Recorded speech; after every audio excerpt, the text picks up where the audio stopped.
Welcome, ladies and gentlemen, boys and girls, to another edition of IDP Plus Injury Pod. That is right. I am your host, folks, the DGen Doc, aka Sebastian Fearon. Quick flash of the alphabet soup, let you know, hey, look at those credentials. Yeah, yada, yada, yada. All right, y'all don't really give a damn. Physical therapist for the United States Army. If you want to hear more about my credentials and all that nerd stuff, episode 1. That's right, the first episode where we broke down which conference was episode 1. So we are breaking down all the major injuries for the 2024 NFL season, all the season ending big time injuries, players you have question marks going into this next season. Episode 1 was the AFC East, the Beast in the East. That's where we started. So if you want to hear, you probably don't, but that's why I don't do it every episode. If you want to hear a little bit more about my credentials, why I feel somewhat qualified to talk to you about these injuries and why it's pretty much been studying my whole life, go ahead and check out that episode. But we're going to keep it fun over here. We're going to keep it rolling. And folks, we got football this week. All right. I get it. It's not like official football, but it's close. We got the draft. The NFL draft is this Thursday. That's right. Recording this on Monday night here. Hopefully it should be out to you guys by Tuesday. Yeah, Tuesday tomorrow. So you guys should be hearing this before the draft. Yeah, super excited. I'm sure you're stoked, where your team's going. If you got any, if you have some questions about some rookie prospects, injuries, things like that, I actually did a best bets and injury prospect, profile episode that was over on the IDP Plus Bets channel. So go ahead and check that out if you're, got some questions about some guys with injury. Also threw some betting action in there. So, gave out about 5 picks, I think top 5 picks as far as how I see that first round of the draft go and kind of from there. So if you're interested in that, go ahead and check that out. But that just means football season is that much closer. And this is where we make our prep, whether you're trying to crush the sports books, whether you're trying to dominate your fantasy leagues, or you're just trying to be a good fan. Hey, you're just missing football, want to know, hey, should I be concerned about this guy coming back to my team, my division rivals, whether it's the draft, who's going to be the next stud, who's going to be the next guy I'm rooting for. Check it out. We got it all, and I'm definitely talking about a lot. But today we are talking about the AFC West. If you've been following along, episode 4, it's probably no surprise, right? So a bunch of major injuries. So the best way I found to break it down is to break it down by division. We're going to talk about all the guys in that division coming back from a major injury. We've done now the AFC East. We've done the AFC North. We did the AFC South last week. And this week, it is time to head out west to talk about your Chiefs, Raiders, Broncos, and your Los Angeles Chargers. All right, folks. So I hope you're excited as I am. Also, maybe you're itching for football so much you want to actually see some live action. Also putting out some UFL bets. Actually pretty cool. Got to go to my first live UFL game this weekend here, this Saturday. As you can obviously tell, in a hotel here down for some training. So yeah, went to a San Antonio Brahmas game. Actually got to go to my first UFL game as a media credential. So that was pretty damn cool. Got to experience that.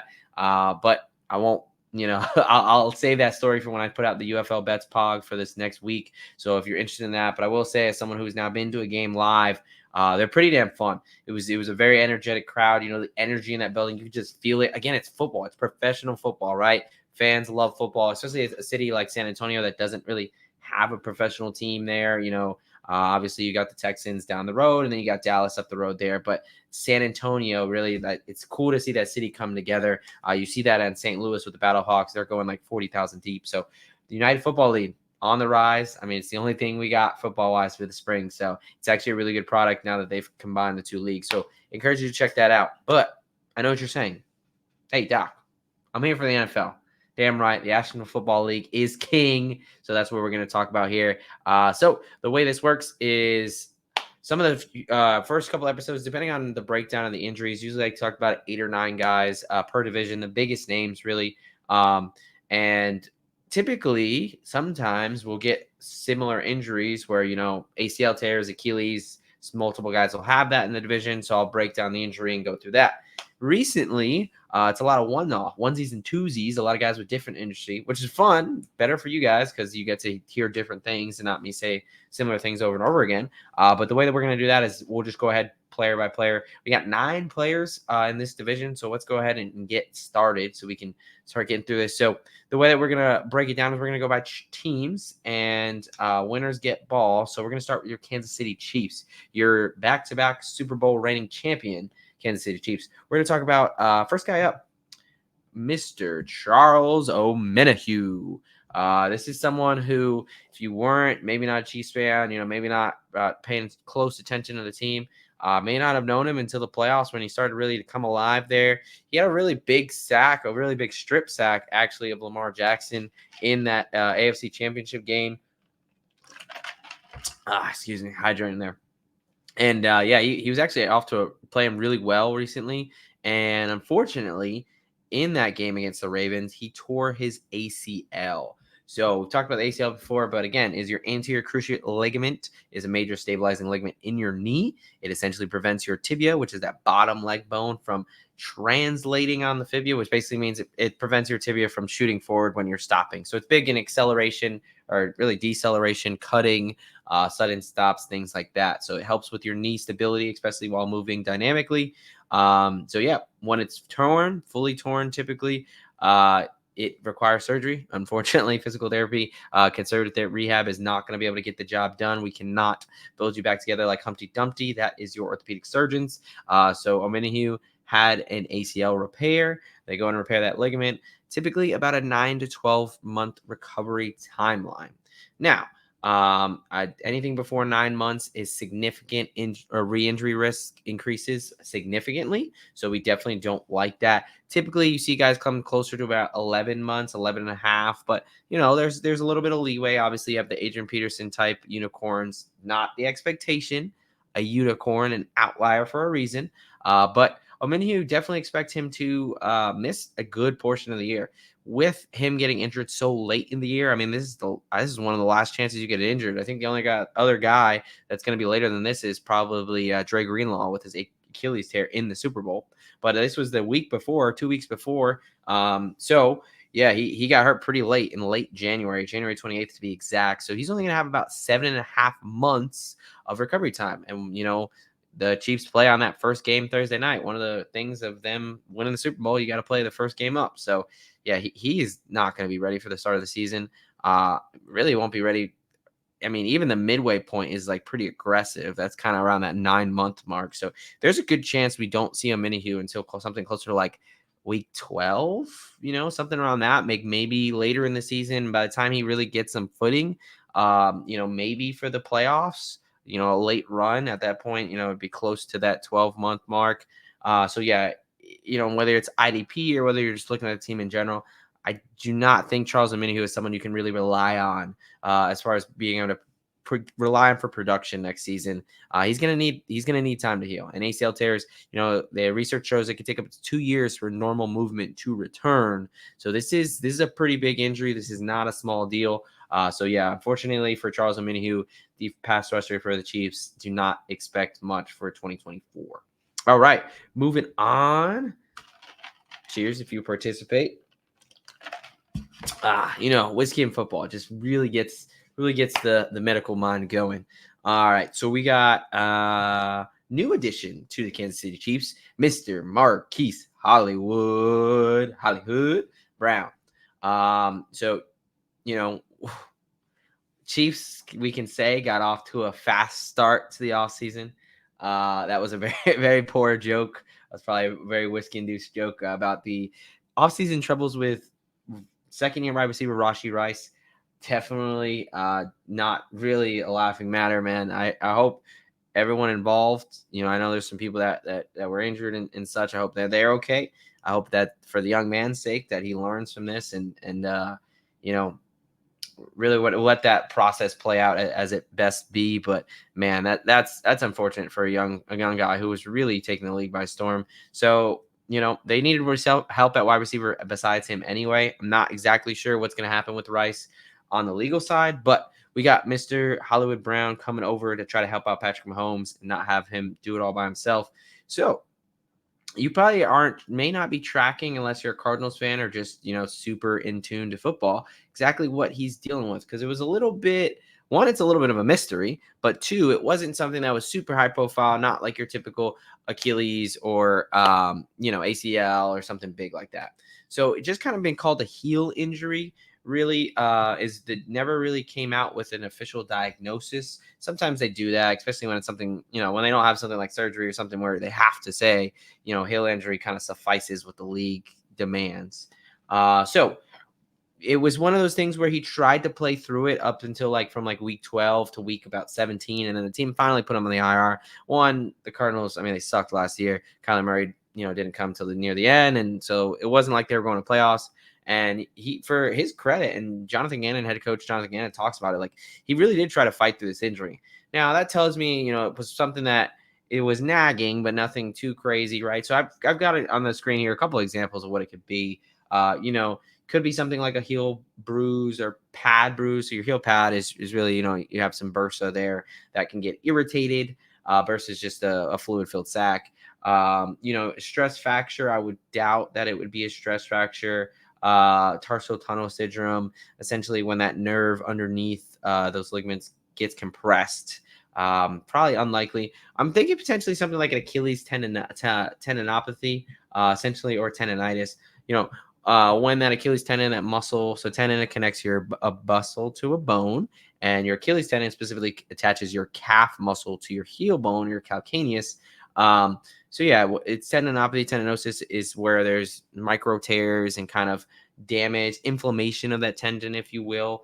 And it can flare up, obviously when you run on it and things like that. So it's one of those things where it gets you through the week, he does some rehab, gets a little bit better. And then while he plays in the games and tries to go 0 to 100, yeah, it's going to flare up and get aggravated. And it's just kind of like that vicious cycle. And it just kind of gets to the point hey, we're not going anywhere. You're clearly still struggling with this. Why don't we just put you on the IR? Could be something like plantar fasciitis. That's the connective tissue underneath your foot. That's a very common one. I've dealt with this. You probably know someone who's dealt with this. The thing sucks. It flares up pretty irregularly. Could be a thing, but again, they just said heel injury. Biggest takeaway is, the fact that he was playing through it tells me it wasn't anything crazy serious. No surgeries reported or anything like that. This is probably something that was probably just needed 4 to 6 weeks of rest and healing time in rehab without playing football. Not anything crazy. From the point of initial injury on the 3rd of December, he's looking at about 8.5 months of recovery timeline until week 1 of next year. So, and Marquise Hollywood Brown should be absolutely good to go. Patrick Mahomes should be getting a healthy wide receiver there in Hollywood. All right. Last Chief, we got 3 Chiefs. Which, I know only 2 of them were on the team last year, but pretty impressive that some pretty impactful guys were dealing with these injuries so late, and they both picked them up in the playoffs. But this is Mr. Joe Thuney, guard, one of the guardians of Patrick Mahomes last season. Former Patriot, really a stud offensive lineman. Man, I wish the Giants had someone this good on the interior offensive line. Anyway, Joe Thuney picked up a pec tear. So pec tear, your pectoralis. This is your pectoralis major. You also have a pectoralis minor. It's just a little bit smaller. So it's likely a pec major injury. So your pecs, obviously your chest muscles, they have a lot of connections to pec major. So it connects to both your clavicle and your bicep, not your humerus, where you're kind of close to where your bicep is. So it's a pretty big muscle, as you can tell. You can just literally look down and see it on yourself. So when you have a tear, I'm going to assume it was a partial tear. You could, there's different grades of tearing. When you talk about muscle strains and muscle tears, it's all based on grades, and that just talks about severity. So grade 1 is like a minor tear. Grade 2 is a pretty significant tear, but not a full tear. And then grade 3 is a full tear where, that whole tendon is off the bone and it's completely torn, and it basically needs surgery because it's not going to just regenerate on its own.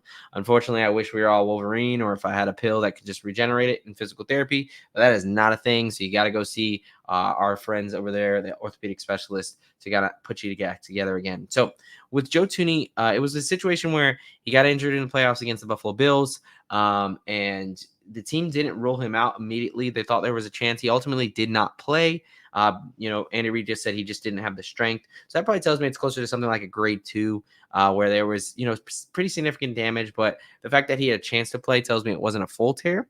And I haven't heard about him getting surgery. I know there was talks of him potentially getting surgery in a grade 2, If it was partial but significant enough, like, yeah, it's possible. But again, the fact that he had a chance to play tells me it's not grade 3. I mean, the dude, like, you're an offensive lineman. You think about, that movement that you need to do as an offensive lineman, right? So we're blocking, you're kind of coming up and across, you're jamming into that chest plate, and you can literally see it on me. Like, as I do that motion, like, your chest muscles are involved, right? They're moved. That is part of what they do, right? So it's hugely involved to an offensive lineman's life. They're, how they train, how they play the game. So your pec muscle is not something that you can kind of fight through as an offensive lineman. Like, you're going to be using it every play. And if I'm trying to push a 300-pound individual off me, I need my pecs, right? So all that to say, likely a grade 2 injury.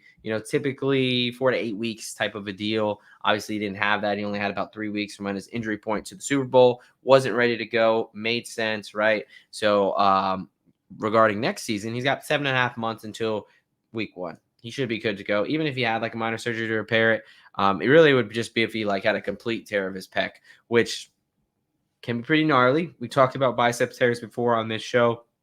Looking at and talking about the bruising that can happen there. He's a pretty gnarly pec tear, as you can see, all that discoloration and bruising. Yeah, I mean, that is basically just means there is a lot of trauma, right? There's a lot of damage underneath that skin, basically. Yeah, man, you tore your muscle off the bone. So you're going to see that there. So pec tears can be one of those things that can be very blatantly obvious. You do not need a medical degree to see that. So I just wanted to show you guys that because I know we talked about the bicep tears. All right, folks, we are going to be moving on. So we talked about Kansas City Chiefs. We got about, I believe, 6 or 5 more guys to talk about. But before we do that, let me tell you about some of our wonderful, wonderful sponsors here at IDP Plus. First of all, let me tell you about the IDP Plus Rookie Guide. That is right. It is live and ready for download on the site over at idpguys.com. It's for a limited, low price of $9.99. I don't even know what you can get for $9.99 nowadays. That dollar used to stretch a little bit more back in the day, but now $9.99, you can't get Chipotle, you can't get Chick-fil-A, you can't. I don't even know if I can get it's definitely not no $5 footlongs anymore. I don't even know if I can get a footlong from Subway for $9.99.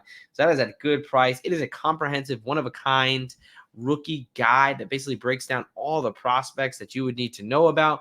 And I mean, there is hours and hours of work and hard work and very reputable individuals that put time and energy into this. And it's only $9.99. So make sure you pick it up, especially before the draft comes, right? You're going to want it to understand these prospects a little bit better. And then you're going to want it for your draft to figure out who the hell you're going to be drafted.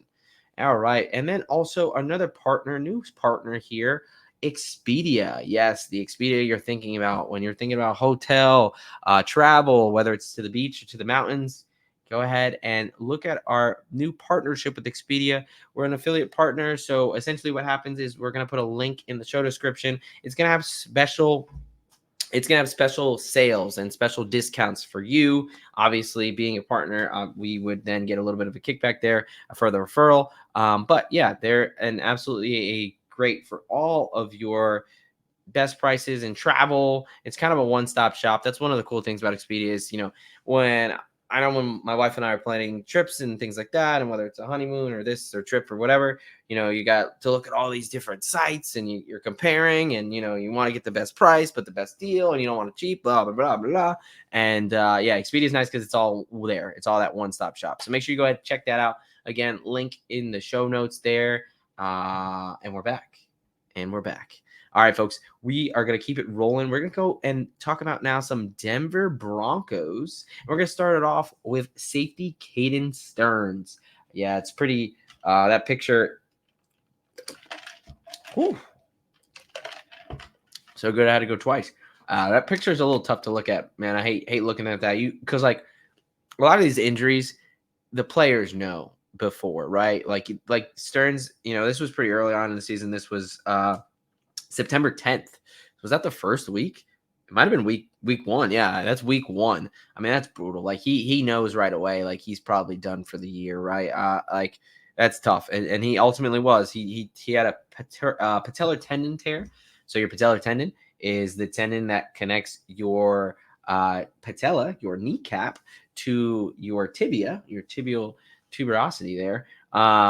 So yeah, that is that tendon there. It essentially it really up at the top, it forms your quad tendon that ultimately connects to the quad. It's kind of like a pulley system from your quad where you're activated there, but that little small section from the patella down to your tibia is called your patella tendon.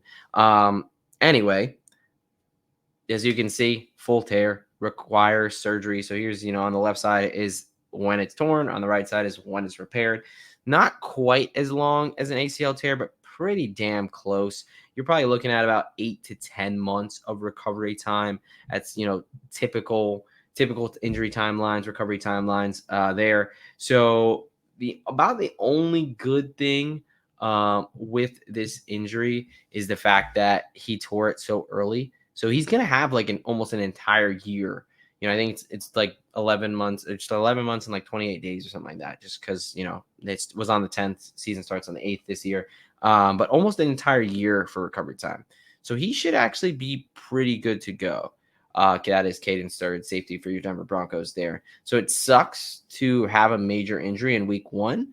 But as far as for next season, at least it's, you got a little bit more recovery time. So the slither of silver lining there for Caden Stearns. So, yeah, he's actually someone that you might be able to get a decent value on in IDP because he's a solid player. And, with him coming back from injury and people not really knowing what to expect, again, maybe he's not going to light it up in week 1 because he takes a little bit of time to adjust, but you could potentially get him at a discount if people are just trying to stay away because they know he had a major knee injury. Again, not every injury is created equal. That is literally the premise of why I do what I do, right? If everything was the same and every player recovered the same and everybody's rehab looked the same, we wouldn't have all this medical field and it wouldn't be this, be black and white.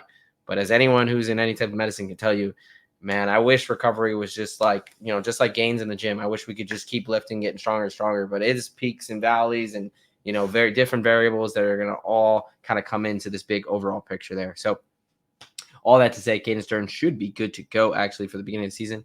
Now we're going to talk about a guy who, fittingly, his picture has him in shorts and a T-shirt and a jersey, no pads and, in practice and just spring or training camp or whatever.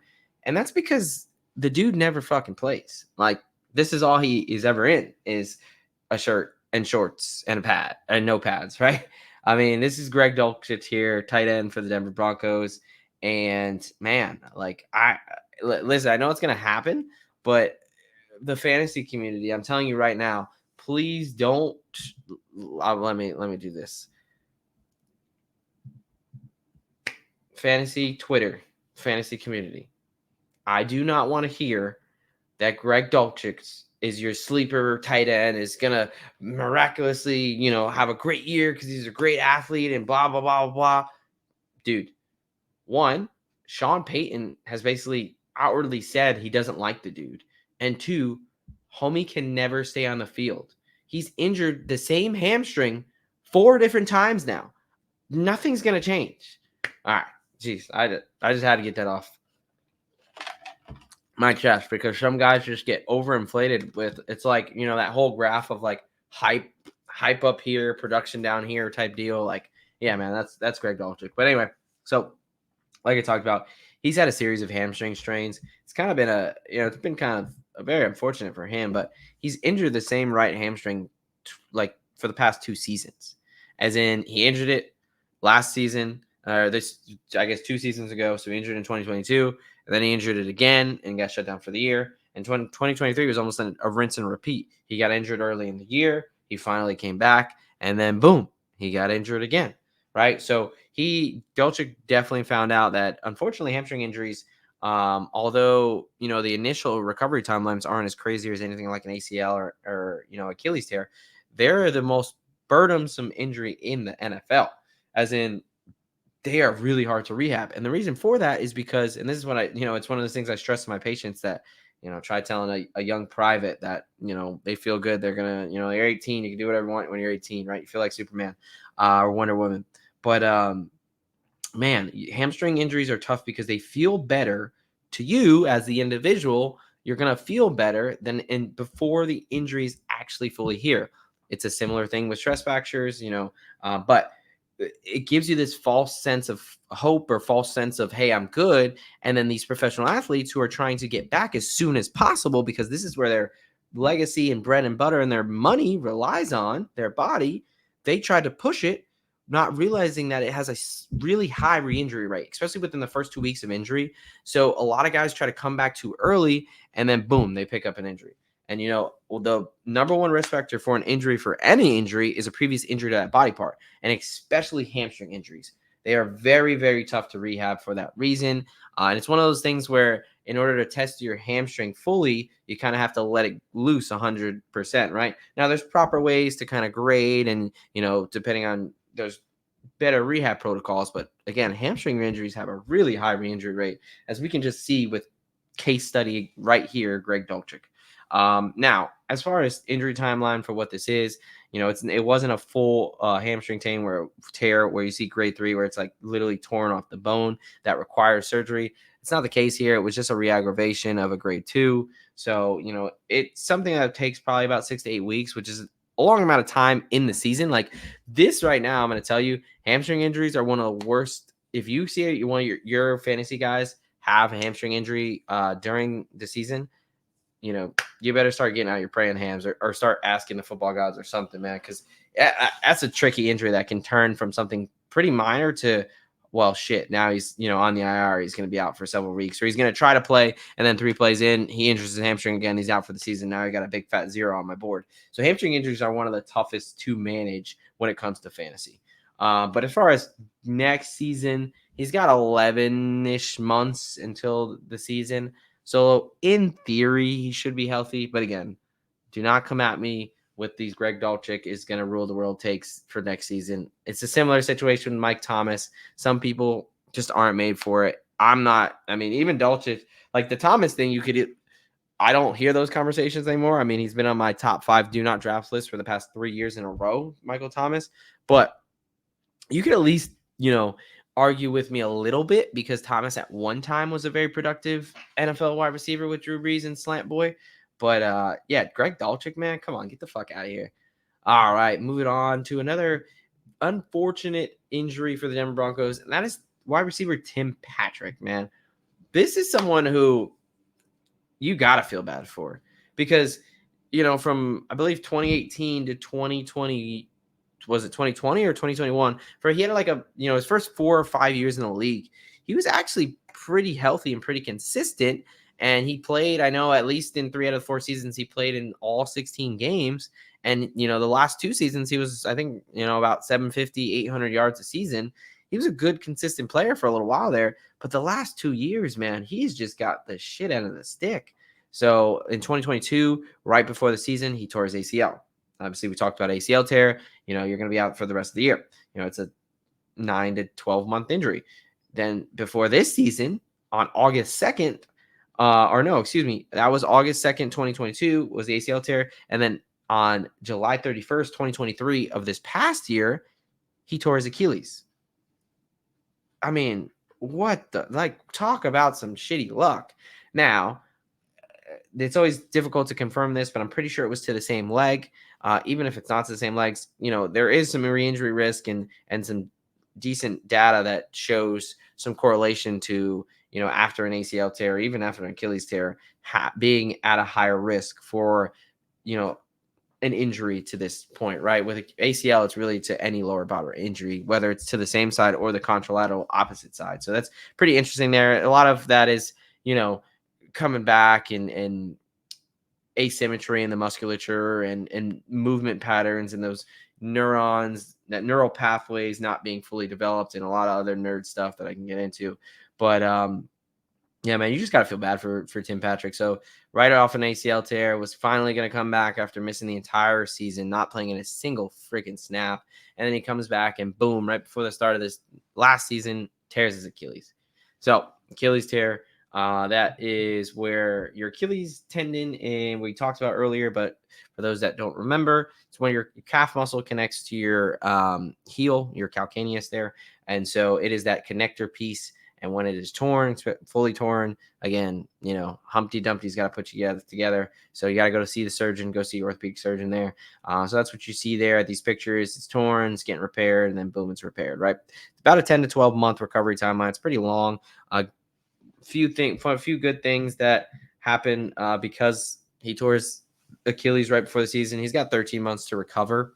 So although I don't expect him to light it on fire the first week back, it may take a little bit of time, especially he hasn't played an NFL game in over 2 years, right? At that point, that's kind of tough to expect him to come back and be, super productive.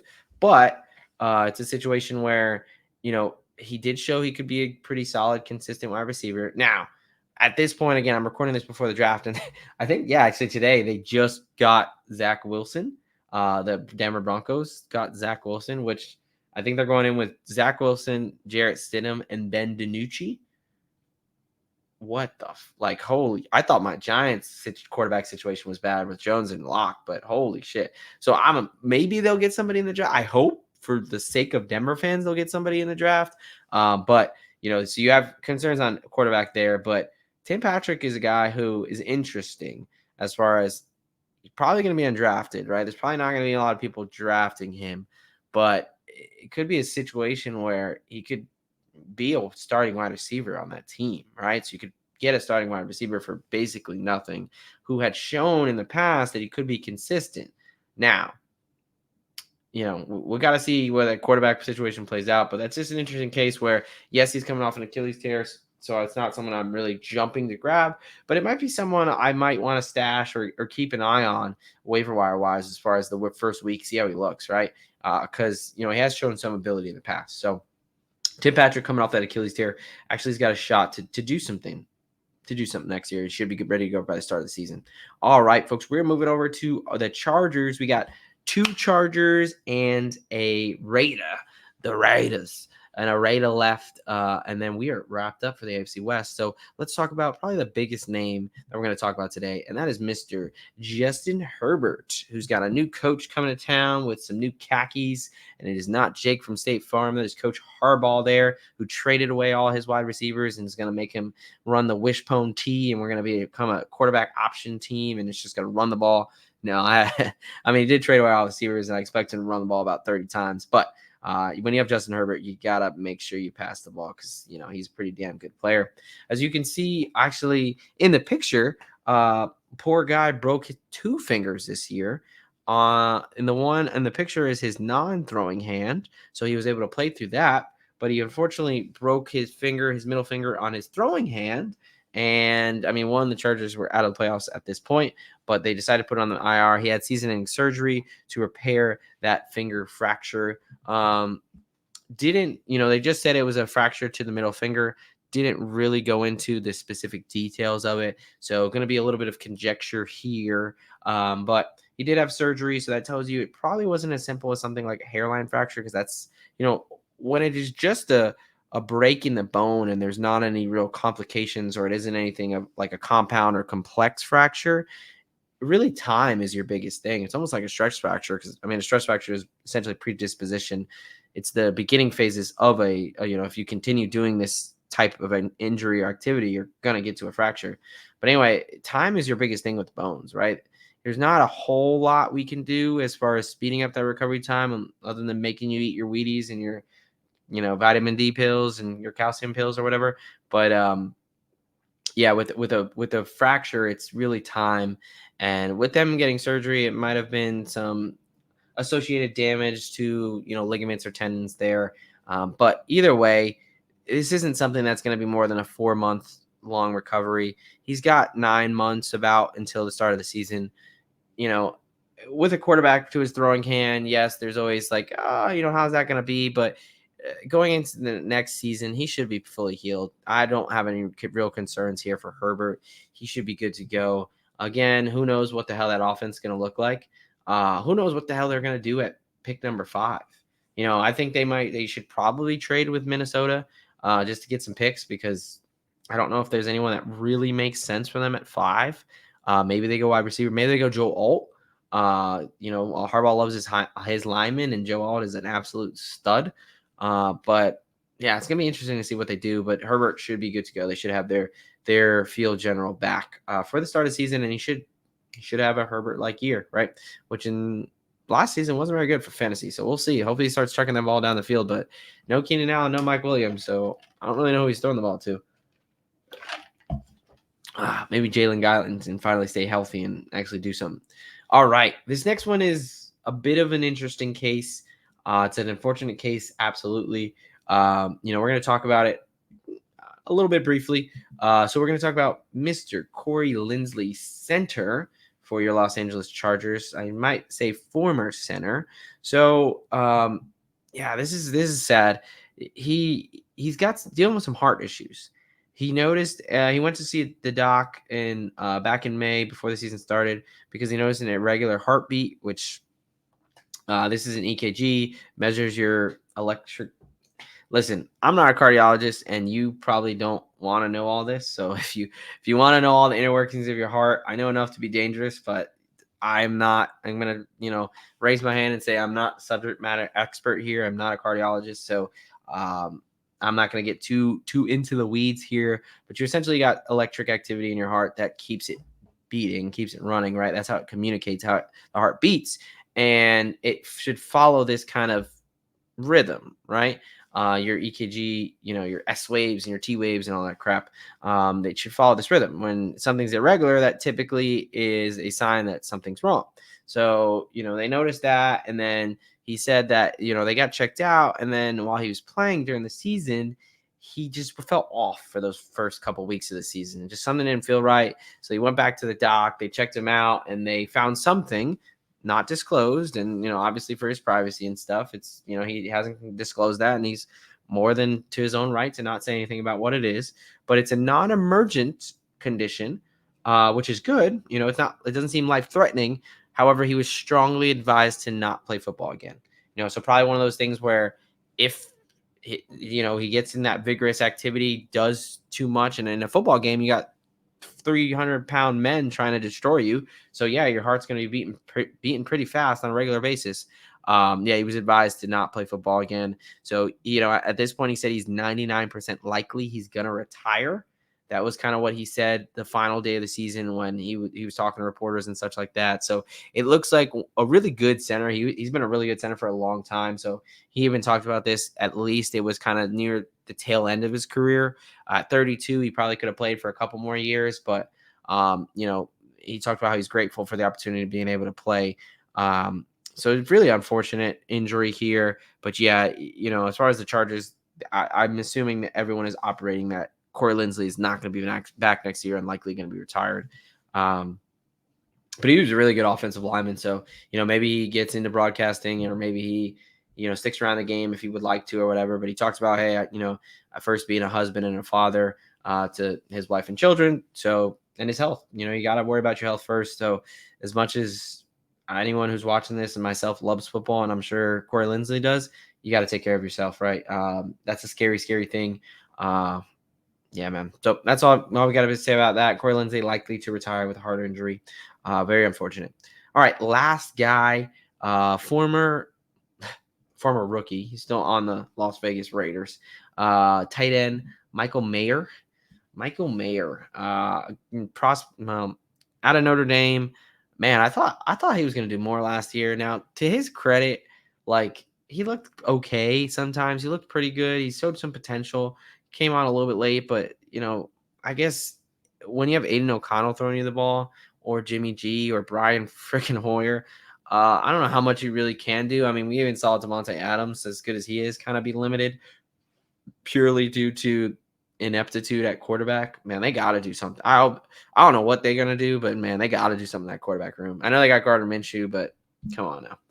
But anyway, so Michael Mayer is another guy similar to the Marquise Brown, Hollywood Brown situation where he was kind of dealing with an injury on and off and was trying to play through it, and they just kind of put him on the IR to end the season because they weren't really going to the playoffs and there was no need to really push it. And they also didn't really disclose what the injury was. They just called it a toe injury. So I got a couple different examples of things it could be. The first one's a normal foot. Second one is talking about osteophytes, which is like bone spurs, and that's probably not what he's dealing with, but bone responds to stress, and it could be some type of bone spur situation because he's putting a lot of pressure there. I would say it's unlikely that's it, but again, you never know. Turf toe, it's probably pretty high on your differential diagnosis, pretty high up there on what it could possibly be. Turf toe, got the name because it happens when you're pushing off and that foot kind of gets stuck in the ground, and that those big toe essentially hyperextends to the point that those ligaments around it become damaged. Turf toe is really freaking annoying injury. But turf, has a little bit less give than grass, natural grass. So that's kind of where turf toe gets its name. So that could be a potential thing, or it could just be, an inflamed joint or one of a sprain of some other bone there, something like that. So all this to say, very, very unlikely that this affects him at all going into next season. He's got 8.5 months of recovery timeline. He should be perfectly fine, barring anything except like a amputation or anything crazy like that. Like, I can't really see this lingering into next season. So Michael Mayer should be good to go. But another team that's like, what are you going to do at quarterback? I guess, Gardner Minshew is an update from Aiden O'Connell. Man, Aiden O'Connell's it's tough to watch. Like, I mean, first of all, Antonio Pierce, awesome former Giant, former Super Bowl champion linebacker. Love seeing the passion and energy brought to the Raiders organization when he got on after that clown McDaniels was let go. So, I hope they can figure it out, but they can't just rely on giving it to Zamir White, 40 times and trying to, have a quarterback throw for 70 yards and trying to pick up wins, man. Not against Patrick Mahomes and Justin Herbert and maybe against Zach Wilson and Jarrett Stidham. But, yeah, man, I hope they figure it out, whether it's a guy like Michael Penix or, I think they're fairly deep down there in the draft. They're kind of mid-draft. So, if you want to go with like a Bo Nix or maybe get a guy like who's like your second-round prospects. It just seems so everyone quarterbacks just get pushed up to the first round, whether they deserve it or not. And then like there's kind of like second and third round guys. Who are we even looking at? Like Spencer Rattler for me, I don't see it. Joe Milton, I don't see it. Yeah, I don't even. Hey man, I'm not in the Raiders front office. That's for them to figure out, right? So I don't get paid to do that. But let's hope for Michael Myers' sake and Michael Mayer's sake, and all those Raiders weapons, that they can figure something out. And those fans, because that's a passionate bunch, but you can only root for 40 handoffs and Max Crosby coming off the edge so much, man. You got to get somebody to throw the ball to Devontae Adams. You're paying them all that money. So, all right, folks, that is it for the AFC West. We went through, we talked about 9 guys with some injuries that are going to affect going into next season. Ran through all those guys. We finished officially. Cheers. We finished the AFC West Conference. We are halfway done with our 2024 NFL offseason injury update. I hope you are enjoying the series as much as I am, man. Anytime I can get on here and talk football, I'm absolutely going to take that advantage of that. So, again, as always, make sure you like and subscribe and go ahead and comment if you got any questions about any injuries, right? Again, we talked about, so we have the AFC East, AFC West, AFC South, AFC North. Episodes are all going to be out at this point. I'm going to be working on the NFC. I'm going to start that next week. And then we're going to kind of work our way through there. But anyone that, maybe you want clarification on, or someone I didn't talk about, or someone I haven't got to, just go ahead and comment, whether it's here, or you can follow me on TikTok or X at the DGen Doc. And I'll be happy to interact with you guys and let you guys know. Anybody who's a football fan is, I'm a fan of. So I love topping up and talking ball. So just go ahead and let me know. But yeah, guys, always enjoy jumping on here, talking injuries. We got a lot of great fun things I'm excited for as this upcoming season. But like I mentioned before, I'm talking UFL. I put out an NFL best bets, NFL draft, talking about prospects and best bets there. I'm doing a guest spot over at IDP Trends this week, where we're going to be diving into even more rookie prospects, talking about, injury risk, injury concerns. So make sure you check that out. I think I talked about UFL, and also if sports betting, if that's something that's interesting to you, have a sports betting 101 series where I walk you through kind of educational series, teaching you the basics of sports betting, right? Because the odds are stacked against us. Vegas looks like Vegas, not through handouts or charity. It's because it's off the backs of people like you and me, right? They're a business at the end of the day. Sportsbooks, no matter how many promos or things they try to act nice, they just want your money. So they're not going to try to help educate you. That's where I step in, right? In order to be a profitable long-term sports bettor, only about 2 to 3% of people are. You have to learn and master the basics. And that's what I'm trying to help you do over on Sports Betting 101. But all right, folks, that's enough for me. I hope you guys enjoyed it tonight. Listen, we're so close. NFL draft this week. It's really going to get us fired up. And then we're going to start getting really into that off season. But the National Football League is not too far away, folks. Make sure you're doing the preparation right now. It's our off season just as much as it is these players. But we got to take that time to prep and get into this film room and get this game study. But all right, that's enough for me tonight. Doc is out of here. Hope you enjoyed this episode of IDP Plus Injuries. And until next time, folks,